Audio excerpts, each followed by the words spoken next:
자식이 출세하니까 이제 나는 남이 되었더라. 어느 70 노모의 입에서 이 말이 흘러나왔을 때 방 안의 공기마저 멈춘 듯 모두가 숨을 죽였습니다. 세상이 박수치고 신문에 이름이 오르고 이제는 명절마다 부르는 방송까지 생긴 그 자식이 정작 그대에게는 1년 12달 가끔 안부 묻는 남이 되었습니다. 엄마, 요즘은 정말 너무 바빠서. 아버지, 이번엔 모임이 있어서 다음에 뵐게요. 그 아이가 잘 되는 것이 기쁘지 않은 것은 아닙니다. 그저 한때는 그 아이 인생의 시작이었는데 이제는 끝자락조차 닿지 않는다는 그 거리감이 너무 멀고 너무 깊어서 눈물이 납니다. 부처님께서는 이르셨습니다. 큰 나무는 큰 뿌리를 가진다. 복이 따르는 자는 반드시 복을 만든 이가 있다. 자식의 번영은 그 스스로 이루어낸 것이 아닙니다. 어머니의 무언 말 없는 눈물, 아버지의 거친 손등에 새겨진 희생, 그 모든 보살핌이 눈에 보이지 않는 공덕의 씨앗이 되어 자식의 인생에 꽃을 피운 것입니다. 내가 그렇게 다 줬는데 왜 이렇게 쓸쓸한가? 그대여, 그 마음이 잘못된 것이 아닙니다. 공덕은 주는 자가 아니라 받는 자가 반드시 기억해야 할 몫입니다.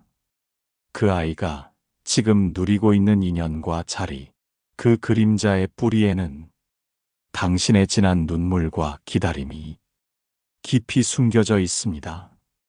그러니 지금의 이 고요함 속에서 자신을 다시 들여다보십시오. 자식에게 준 사랑은 헛되지 않았습니다. 그대가 주신 것은 복이었고 그 복은 인연이 되어 언젠가 다시 그대를 향할 것입니다. 그대의 눈물은 허망하지 않았고 그대의 삶은 절대 외롭지 않았습니다. 하늘은 알고 부처님은 보시며 그 마음은 곧 수행이었기에 지금 한숨을 내쉴지라도 그 바람 위에 부처님의 연민이 머물 것입니다. 어느 날 30이 넘은 아들이 갑자기 큰 계약을 따냈습니다. 모두가 그 아이의 능력을 칭찬했지만 한 노스님은 조용히 말씀하셨지요. 그 아이의 복은 그 어미의 눈물 속에서 나왔다. 세상은 눈앞의 성공만 보려 합니다. 누가 더 뛰어난가, 누가 더 앞섰는가, 누가 더 높이 올라섰는가. 하지만 부처님께서는 그 모든 겉모습 이면에 깃든 인연의 씨앗을 보셨습니다. 자식이 큰 복을 받는 날, 그 부모는 이미 오래전 그 복을 지은 존재였습니다. 한평생 입에 들어갈 것을 줄이며 자식 입에 먼저 밥을 얹었던 날들, 새벽같이 일어나 묵묵히 도시락을 싸던 손끝, 자식의 이름이 올라가는 그 순간을 위해 자신의 이름을 지워가며 살아온 사람, 바로 부모였습니다. 이 세상 어떤 스승도 그대만큼 자식을 위해 마음을 다하지는 못합니다. 어떤 기도도 그대의 눈물보다 강하지는 못합니다. 복은 돈으로 사는 것이 아닙니다. 복은 정성에서 옵니다. 정성은 공덕이 되고 공덕은 인연이 되어 그 인연이 자식의 길이 됩니다. 그러니 지금 자식이 잘 되는 그날이 오면 부디 잊지 마십시오. 그대가 이룬 것이며 그대가 만든 운명이라는 것을요. 세상은 말하지 않습니다. 누구도 알려주지 않습니다. 그러나 불자는 알아야 합니다. 복은 위에서 떨어지지 않습니다. 복은 물처럼 흘러옵니다. 흘러온 그 물줄기의 첫 시작엔 언제나 부모가 있습니다. 그대여, 이제는 당신 자신을 위해 그 공덕을 기억하십시오. 자식의 인생이 잘 풀릴수록 그대의 마음이 먼저 웃어야 합니다. 그대가 이룬 것이기 때문입니다. 큰 복은 몸으로 짓고 깊은 복은 마음으로 짓나니 두 복 모두 가진 이는 자손을 밝히게 된다. 이제는 그 복의 열매를 바라보시고 당신 마음 안에 부처님을 살며시 마주하소서. 이른 새벽, 절마당에선 아직 해가 뜨기 전인데 한 노모는 두 손 모아 합장을 올리고 있었습니다. 목탁 소리도 들리지 않던 그 시간, 그 어머니는 오직 한 사람만을 위해 1000번의 절을 하고 있었습니다. 부처님, 제 아들이 이번에도 넘어지지 않게 해주소서. 부처님께 기도한다고 당장 시험에 붙는 것도 돈이 갑자기 생기는 것도 아니지요. 하지만 달라지는 것이 분명 있습니다. 그 불공의 시간 동안 어머니는 마음을 씻고 원망을 놓고 진심을 담아 그 아이의 앞길을 맑게 열어주는 것입니다. 부처님께서는 말씀하셨습니다. 진심으로 올린 기도는 직접 손을 대지 않고도 운명을 움직인다. 기도는 바람이 아닙니다. 기도는 힘입니다. 말없이 비는 그 두 손 사이로 복이 흘러가고 그 복은 인연이 되어 자식의 삶에 자리를 잡습니다. 불공을 올리는 부모의 마음은 자식을 바꾸려는 것이 아닙니다. 다만 그 자식이 자기 삶에 깨어 있도록 기운을 보태는 것입니다. 어느 날 갑자기 길이 트이고 뜻밖의 도움을 받고 위험할 뻔한 상황이 스쳐 지나갔다면 그건 그대가 올린 불공의 바람결이 그 자식의 등에 닿은 순간일지도 모릅니다. 불공은 기도 그 자체로도 공덕이 되지만 그 마음이 맑고 깊을수록 그 울림은 더 멀리 퍼져나갑니다. 자식이 알지 못해도 괜찮습니다. 그건 부모가 스스로 지은 복이고 그 복이 이미 자식의 운명을 지탱하고 있기 때문입니다. 그대여, 절할 때마다 허리 아프다고 여길지 몰라도 당신은 그 순간 하늘을 향한 다리를 놓고 있는 것입니다. 그 다리를 건너 자식이 살아갑니다. 불공은 말이 아닙니다. 불공은 업을 녹이는 불빛이며 자식의 인연을 정화하는 향불입니다. 그러니 오늘도 그 마음 그대로 두 손 모으십시오. 부처님은 알고 계십니다. 그대가 어떤 마음으로 절을 하는지를. 내가 저렇게 키웠는데 어떻게 나한테 이렇게까지 할 수가 있을까? 이 말을 속으로 삼켜본 적 있으시지요? 차마 자식에게 말은 못하지만 가슴 안쪽에서 매일 수백 번씩 떠오르는 문장입니다. 그 아이가 어릴 때 손수 밥을 짓고 학교 앞에 데려다 주고 한겨울엔 당신 외투 벗어 입혔던 그 기억이 하나도 남지 않은 걸까요? 아닙니다. 남아 있습니다. 다만 지금 그 아이는 자신의 삶에 쫓기느라 그때의 마음을 꺼낼 여유가 없는 것입니다. 부처님께서는 말씀하셨습니다. 모든 인연은 업에서 오고 모든 관계는 깨달음으로 이어져야 한다. 자식이 부모를 외면할 때 그 속엔 단순한 무정함만 있는 것이 아닙니다. 삶이 고단할수록 그 아이는 가장 먼저 당신을 향해 방어합니다. 왜냐하면 자기 약함을 가장 편하게 드러낼 수 있는 존재가 바로 부모이기 때문입니다. 그래서 참혹한 현실에 지칠수록 감정의 화살이 부모에게 향합니다. 말이 거칠어지고 마음은 멀어지고 사랑은 무뎌집니다. 하지만 그 아이도 어쩌면 모르게 당신을 필요로 하고 있습니다. 말하지 않아도, 전화 한 통 하지 않아도 어딘가에서는 엄마가 해줬던 밥맛이 그립다고, 아버지 손이 든든했다고 속으로는 기억하고 있습니다. 그대여, 지금의 이 거리는 당신이 자식에게 잘못한 결과가 아닙니다. 세상이 자식을 너무 빨리, 너무 깊은 곳까지 끌고 갔기 때문입니다. 이럴 때일수록 더 지켜보아야 합니다. 붙잡으려 하면 더 멀어지고, 기다리면 그 아이 마음 한가운데서 당신을 향한 빗줄기가 다시 떠오를 것입니다. 부처님은 이르셨습니다. 지극한 사랑은 소리 없이 피어나며 끝내는 가장 어두운 마음도 녹여내느니라. 자식이 당신에게 잘하지 못하는 지금, 그대는 그 아이를 대신해 복을 짓고 업을 녹이고 이 인연을 더 맑은 쪽으로 이끄는 진짜 어른의 자리에 계신 것입니다. 그러니 그대여, 지금 이 쓸쓸함 속에서도 마음을 내려놓고 바라보십시오. 그대가 준 사랑은 언젠가 반드시 돌아올 것입니다. 그 사람은 말했습니다. 어머니가 돌아가신 날, 내 안에서 무언가 툭 하고 부러졌습니다. 평소와 다르지 않은 하루였습니다. 회의가 있었고, 일이 있었고, 급한 전화도 이어졌습니다.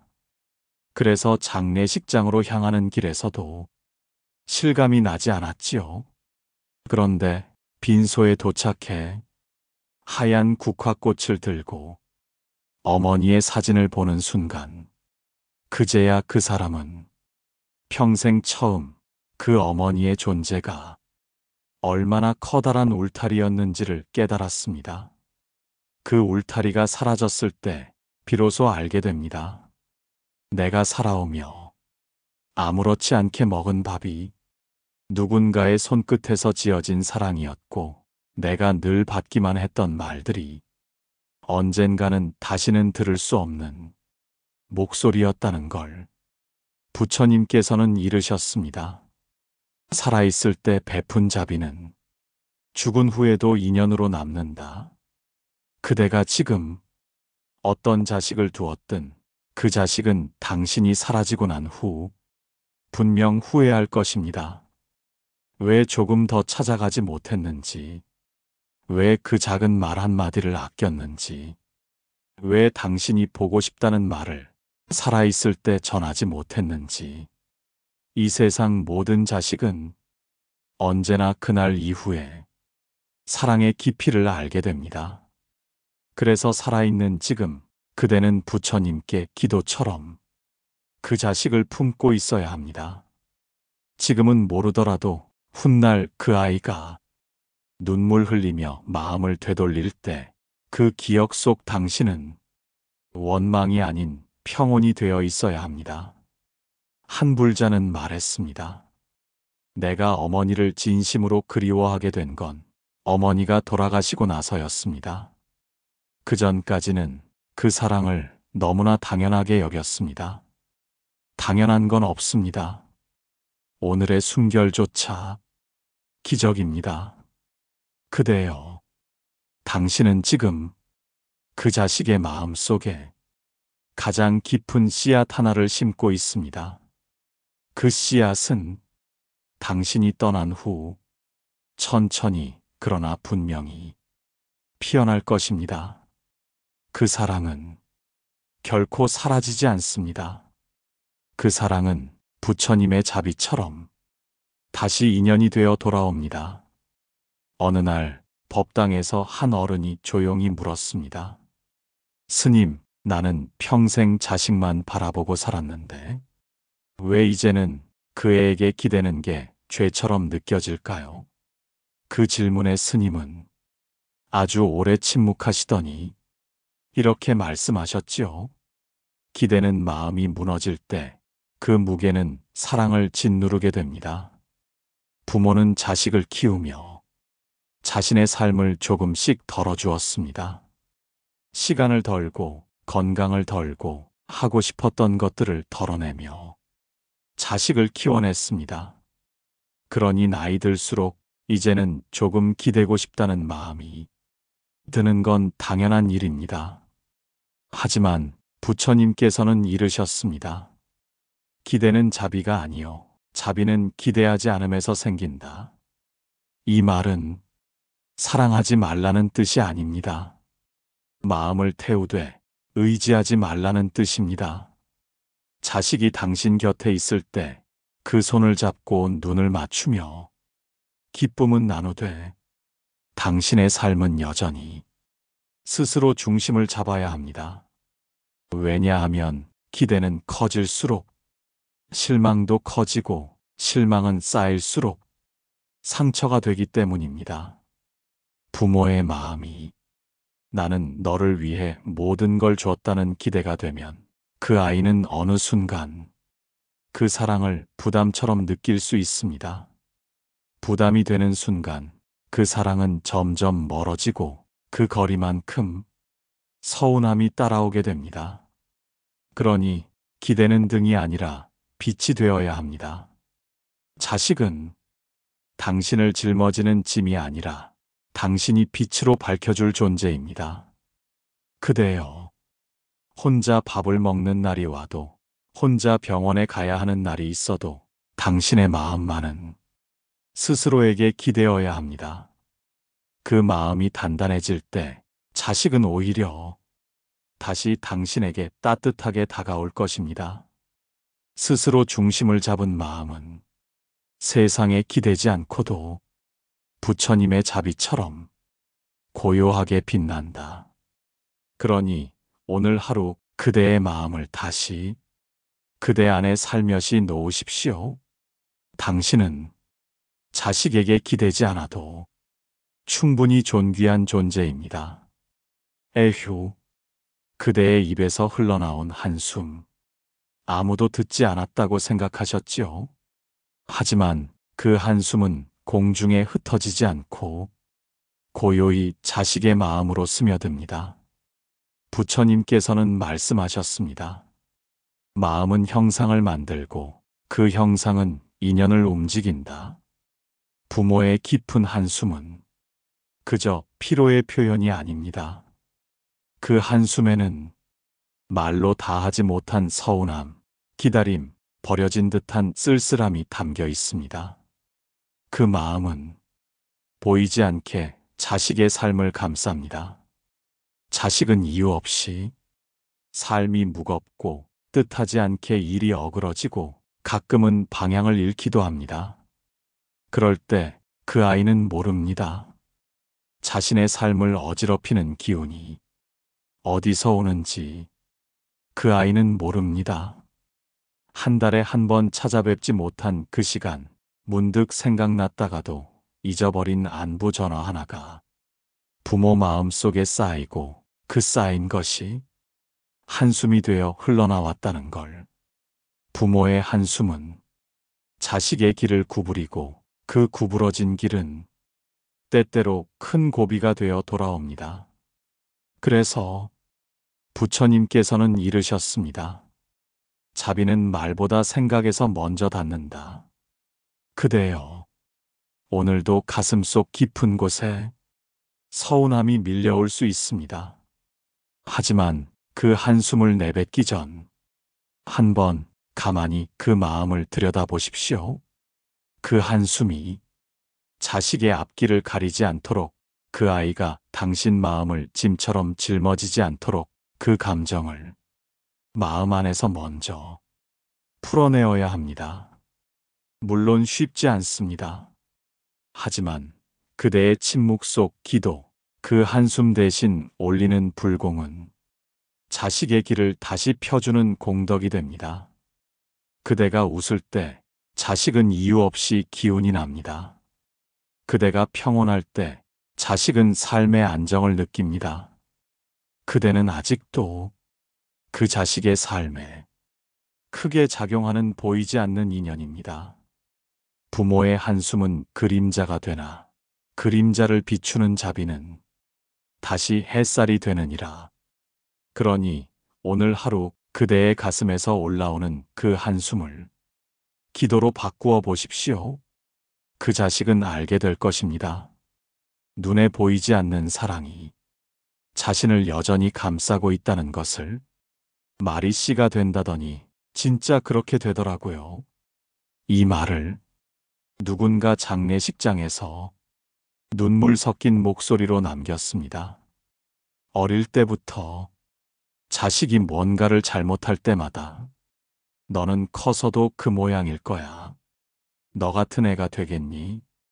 툭툭 던졌던 말들. 그 말이 정말 그 아이 삶의 방향이 되었다는 걸 뒤늦게 알게 된 것입니다. 부처님께서는 이르셨습니다. 말은 업이 되고 업은 인연을 불러들이며 인연은 곧 삶을 이룬다. 말은 공기 속에 사라지는 것이 아니라 그 마음이 담긴 순간부터 업의 씨앗이 되어 그들은 이의 마음 속에 심어집니다. 특히 부모의 말은 자식에게는 곧 진실이 됩니다. 어릴수록 더 그렇습니다. 그대는 그저 피곤하고 속상해서 내뱉은 말일 수 있어도 그 아이는 그 말을 자기 운명처럼 믿어버릴 수 있습니다. 그래서 부처님께서는 무상정등각을 이루신 후에도 정어를 가장 먼저 강조하셨습니다. 바른 말이 곧 바른 삶을 이끈다. 그대여, 한마디 말로 자식의 인생을 북돋을 수도 있고 무너뜨릴 수도 있습니다. 지금 그 아이가 잘못 가고 있는 것 같아도 그 입술에 올라오는 말 한 줄을 기도처럼 바꾸어 보십시오. 넌 원래 그런 애가 아니야. 넌 잘 해낼 수 있는 아이야. 엄마가 아버지가 믿는다. 그 말이 오늘은 가닿지 않아도 언젠가는 마음에 내려앉아 자식의 길을 바꾸게 됩니다. 그리고 무엇보다 당신 자신의 마음도 바꿉니다. 자비로운 말은 듣는 이를 살리고 말하는 이도 정화시킵니다. 그 말이 씨가 되어 복이 되고 공덕이 되어 인연이 맑아집니다. 말은 흘러가지만 그 여우는 업이 되어 머무른다. 바른 말은 복의 길이고 거친 말은 업의 문이 되느니라. 그러니 그대여, 지금부터라도 당신의 말 한마디가 기도처럼 따뜻하기를 바라나소서. 그 씨앗은 반드시 자식의 삶의 열매가 되어 돌아올 것입니다. 그냥 둬야지 알아서 하겠지. 스스로 그렇게 다짐해도 막상 자식이 엉뚱한 길을 택할 때면 속이 바짝 타들어갑니다. 결혼, 돈, 사람 관계, 직장 문제, 조용히 지켜보려 했던 마음이 어느 순간 또 툭 하고 말로 새어나옵니다. 그렇게 하면 안 돼. 왜 하필 그 길이니? 엄마는, 아버지는 다 안다. 그렇게 한마디, 또 한마디.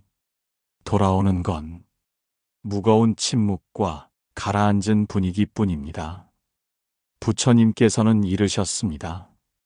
도와주고자 하나 간섭이 되지 않도록 하라. 지켜보되 마음은 놓아야 진짜 자비니라. 부모는 본능적으로 자식을 감싸고 싶어집니다. 실수하지 않게, 다치지 않게, 돌아서지 않게.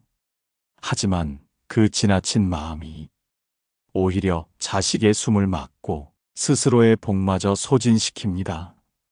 간섭은 자비처럼 보이지만 그 뿌리가 불안일 때 그 마음은 곧 업이 됩니다. 그대여, 이제는 말 대신 공덕을 지어야 할 때입니다. 지켜보되 마음 안에서 기도하십시오. 말하지 않고도 그 아이의 앞길에 복을 놓을 수 있는 방법이 있습니다. 그것은 기도이고 불공이고 무심한 자비입니다. 스스로 고요히 복을 쌓으며 그 아이의 인연이 맑아지기를 빌 때 자식은 어느 순간 다시 돌아옵니다. 자식이 삶의 고비를 넘기고 문득 이 길이 아닌가 봐요. 말할 때 그때 당신은 조용히 따뜻한 차 한 잔 내어주면 됩니다. 참된 자비는 간섭하지 않되, 떠나지 않고, 말하지 않되 지켜보는 것. 지금 이 순간 그대가 아무 말 없이 불전 앞에 올리는 합장 하나가 자식의 삶에 큰 복의 씨앗이 됩니다. 그대여, 말은 덜하고 복은 더 지으십시오. 그 아이는 모르게, 그러나 분명히 그 복 속에서 걸어가고 있습니다. 어느 겨울날 늙은 어머니 한 분이 법당 한켠에서 조용히 절을 하고 계셨습니다. 허리는 구부러지고 무릎은 내려앉지 않아 그 절은 완전하지 않았지만 그 마음만큼은 부처님께 곧게 닿아 있었습니다. 부처님, 저는 자식을 위해 살아왔습니다. 이제는 그 아이의 삶이 무사하기만을 바랍니다. 한없이 짧고 한없이 깊은 기도였습니다. 부처님께서는 이르셨습니다. 자비로 지은 공덕은 그 방향을 정하지 않는다. 돌고 돌아 마침내 마음으로 되돌아오느니라. 자식을 향한 공덕은 곧 내 삶을 밝히는 등불입니다. 그 아이가 몰라주어도 그 아이가 외면해도 그대가 준 사랑은 결코 사라지지 않습니다. 그 사랑은 다시 그대의 마음을 넉넉하게 만들고 그 기다림은 그대의 삶을 부드럽게 감싸줍니다. 남은 생을 외롭지 않게 하는 힘은 누군가의 사랑이 아니라 내가 준 사랑에서 옵니다. 내가 베푼 자비가, 내가 흘린 눈물이, 내가 올린 기도가 마침내 내 마음에 고요한 연못 하나를 만들어줍니다. 그 연못에 자식의 얼굴이 떠오르고 지나온 날들의 따뜻한 그림자가 연꽃처럼 피어오릅니다. 그대여, 지금까지의 모든 공덕은 그대 자신을 위한 수행이었습니다. 아이가 잘 된 것도 잘 안 된 것도 이젠 모두 그 아이의 인연으로 놓고 그대의 마음을 고요히 바라보십시오. 내가 준 것이 나를 맑히고 내가 기다린 것이 나를 살피고 내가 사랑한 것이 나를 깨우느니라. 자식을 향한 공덕은 그 아이를 바꾸기 위한 것이 아닙니다. 그것은 결국 당신 마음을 가장 평화로운 자리로 이끄는 부처님의 인연입니다. 이제는 그 마음 안에 앉아 조용히 미소 지으십시오. 그대는 이미 가장 큰 복을 이룬 사람입니다. 혹시 마음 한구석 조용히 울고 있던 당신의 자비로운 사랑이 이 영상들을 통해 따뜻하게 안겨졌기를 바랍니다. 그대가 자식을 위해 지은 모든 복은 결코 헛되지 않았습니다. 오늘 이 영상이 마음에 남으셨다면 구독과 좋아요, 댓글로 그대의 마음을 함께 나누어 주세요. 감사합니다.